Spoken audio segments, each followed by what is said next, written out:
Bonjour, je m'appelle Céline Tulou, je suis artiste plasticienne. J'ai un atelier au 6B à Saint-Denis. Je travaille entre mon atelier et en cette période de confinement, principalement dans mon appartement. J'utilise dans mes réalisations le textile et la technique de la broderie, ce qui se prête très bien à cette période. Durant cette période de confinement, je continue une série que j'avais commencée l'an dernier autour des oiseaux. Cette série s'appelle Nous sommes les oiseaux de la tempête qui s'annonce.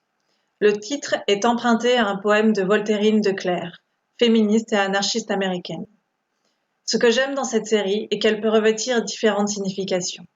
En premier lieu, ces toiles évoquent la beauté des manifestations du monde naturel et le lien étroit qu'ils tissent avec la pratique chamanique. Ces manifestations sont interprétées comme des présages, le monde naturel nous parle et c'est à nous d'en découvrir la signification. De cette première interprétation en découle une autre plus politique. En effet, ces visions de vol d'oiseaux nous apparaissent aujourd'hui banales.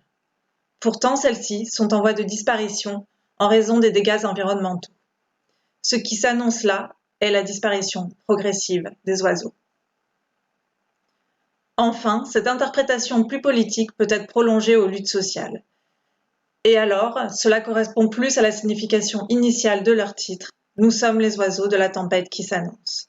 Chaque oiseau représente un individu qui se meut au sein d'un groupe.